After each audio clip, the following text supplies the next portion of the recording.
Hey guys, welcome to the Rep by Rep podcast. My goal with this podcast is to help you guys be in exceptional health and shape with all the knowledge I have to share from what I learned through my decade long fitness and coaching journey. So let's jump right in. Today's topic will be stop fooling yourself with these nutrition myths. Are you ready?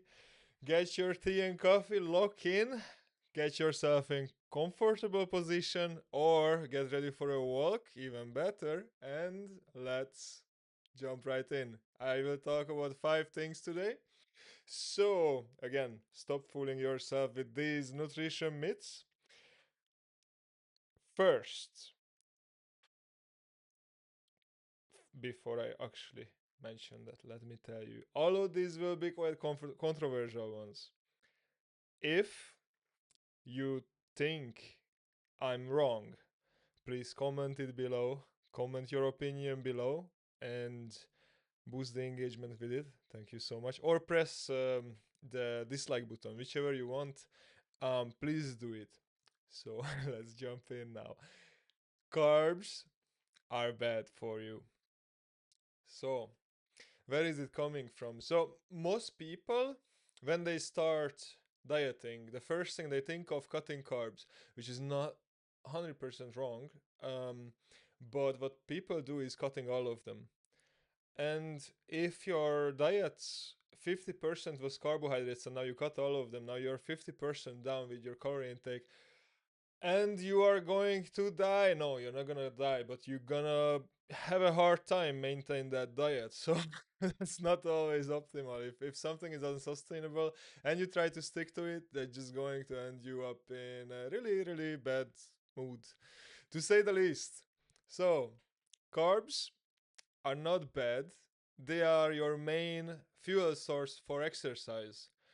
And when I'm talking about exercise and I'm talking about um, nutrition for exercise and stuff like that. I will get onto protein today, and I will connect that to exercise again. Now, if you're thinking that you don't do exercise, you don't need carbs. Yes, that would be correct, but you do need exercise. Everybody does. So if you think you don't, just because you don't do it, it doesn't mean you don't need it. It means you don't do it, which means you're negligent. You don't take care of your health. And you should. You should 100% take care of your health. Carbohydrates is your main energy source for exercise. You should do exercise. You need carbs. Eat your carbs. And if you're cutting calories to lose fat, don't cut all the carbs. Get some carbs in there. Fruits are your friends, full of vitamins, good carbs, helping you with your exercise. Time it around your workouts and it will give you wonderful results, okay?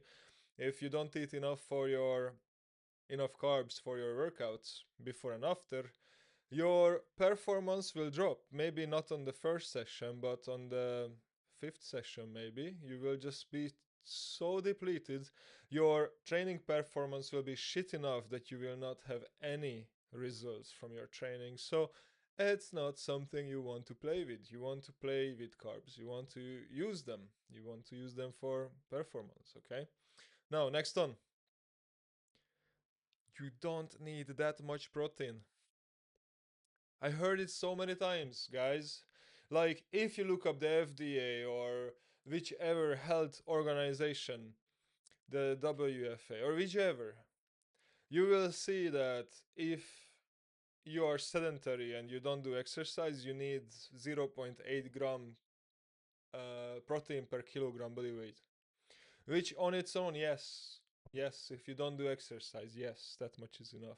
But you should do exercise, and I assume if you don't do it now, you will do it tomorrow. So by tomorrow, you will need more than that. Okay. I hope I influence you enough that you implement exercise in your routine if you haven't yet. But yeah, I just really hope. Right. Again, if you don't like exercise, leave it in the comments. Boost my engagement. Help me to get to more people. Please, please, please. Now, next thing, next thought on that. So, zero point 0.8 gram protein. is like super super low. Okay, so if you're a healthy adult, you need somewhere between 1.6 to 2.2 gram protein per kilogram body weight. This doesn't mean that you should stick to the lower end of the range. That means you should stick to rather 2 grams per kilogram body weight. If you're a 100 kg individual, you need 200 gram protein. If you're a 50 kg individual, you need 100. If you are a fatty one, okay, don't get offended, or get offended, I don't care. If you're a fatty one and you would think, oh, because I have less lean body mass, I can eat less protein, but you're already overweight. You need more protein to suppress your appetite, right? So let's jump right back to 2 gram per kilogram body weight. And let's not try to bend the rules just because you need excuses to be lazy and not to eat what you need to eat, okay? I don't like excuses, I like results. If you like results, do what I say. If you like excuses and sedentary lifestyle, leave the podcast. Or even better, leave a comment and tell me your opinion. Very important. I'm super curious about your opinion in the comments. Please do it. Now, that was if you're only listening to this podcast, there was a wink there. Okay, I winked to the screen. Now, next on, beef is dangerous. Beef is bad for you. It's a carcinogenic. It's causing cancer. Yes, this is so popular, yet so wrong. If you could choose one food that is going to be responsible for your health. So like you can only eat one food, nothing else. This should be beef. It shouldn't be chicken. It shouldn't be bread, most certainly not. But beef. Beef is basically having everything except vitamin C. Maybe one more vitamin is missing, but it has a lot of vitamins, minerals, okay, good fats, good non inflammatory fats, which is very, very important. Okay, it can also reduce inflammation. Very, very important stuff there, guys. High in protein, not just any kind of protein, the best quality protein. It's full of creatine too.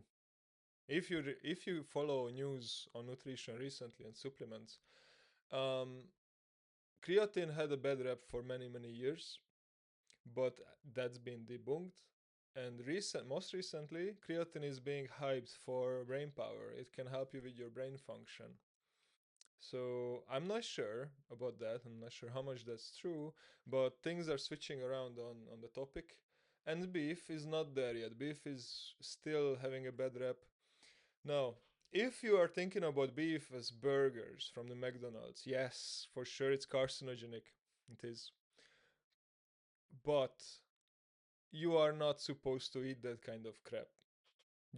You should eat proper proper beef, unprocessed beef, not like um can't think of any like sliced beef whatever, or beef jerkies or whatever, or burgers, or eating out for like in any for any kind of other beef. Yeah, you shouldn't stick to those. You should stick to self-made, ultra processed beef. Okay, so processed meat is basically like so processed food is could be anything. Like you chop carrots, it's processed. But really, what we are looking for is non-ultra processed. Ultra processed means they are chemically changing the construction of the food, and they reassemble it or fixing it so that it will be preserved for longer or it will be tastier. But those things are usually unhealthy, and it's happening to beef as well a lot of times. Plus, if they are adding trans-saturated fats to them when they are cooking it, such as in restaurants, yeah, that's not good for you, right? Those kind of foods are carcinogenic, but I think it's crazy that we are blaming beef on being cancer causing. Yes, like meats, any kind of meats you are eating on its own can cause cancer, but not because it's cancerous. It's because you should have a balanced diet, though. You should have fibers in your diet that is cleaning your colon. Because if your colons are or your intestines are not being cleaned, um, then food sticks there and starts to rot, and it starts to rot inside you, and that causing cancer. Okay, so just keep that in mind. You should have a balanced diet and not base your diet on certain fads like ketogenic or a carnivore diet. Like these are not healthy generally. Also not healthy if you completely cut out meat and you only eat plants because you're thinking, oh, killing and murdering is bad. I'm not gonna get into that now, but yeah, beef is not bad for you. Ultra processed food is. Beef is good for you. It has everything you need. You can thrive on it. Right. Next on. Protein can not make you fat. So this is one thing people often believe, and it just couldn't sound any worse than that. Like it's totally wrong. Okay, if you are on a calorie surplus, it doesn't matter what surplus you are on. You can have carb, fat surplus.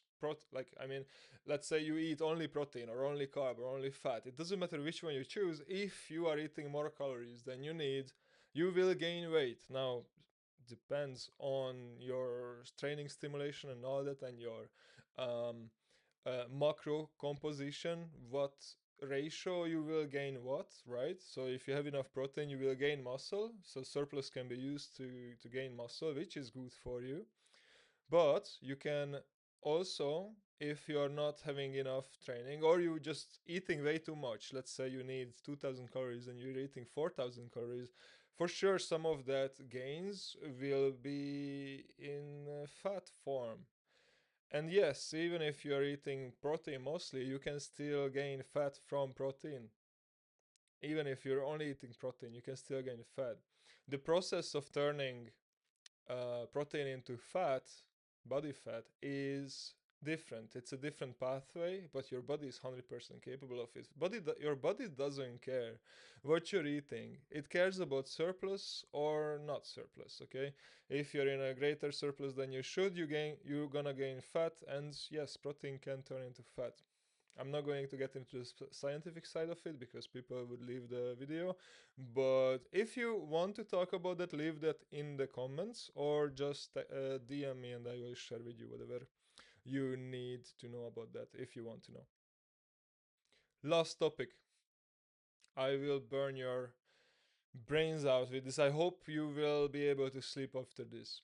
And this is going to hurt some of you, and I'm really sorry in advance, okay? If you're ready. Are you ready? Didn't hear that. Can you say a big yes? Can I hear a big yes? I didn't hear nothing. Are you ready? No, nothing. Okay, I think I'm just talking in myself. Okay, whatever. If I don't hear a big yes, I will not continue.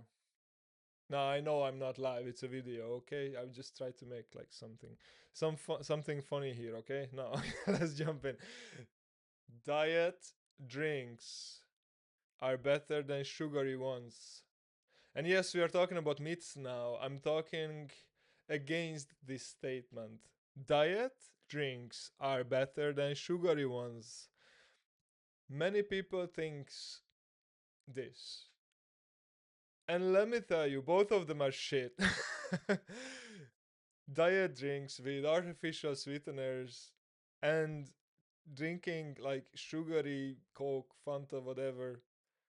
There's no like they are not healthy for you. They are both going to cause, if you are drinking a lot or even you're drinking limited amounts over a longer period of time, you will have kidney stones. If you know how painful they are, or if you want to know, then here you go. A woman who had three children, three births given, and had one kidney stone, prefers to have three more children rather than one kidney stone. It's so much painful.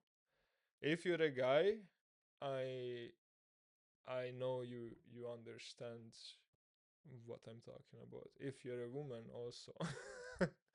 Right. So, why are they bad though? Apart from kidney stones. Let's say you want kidney stones, three of them, and you wanna drink either diet or sugary coke.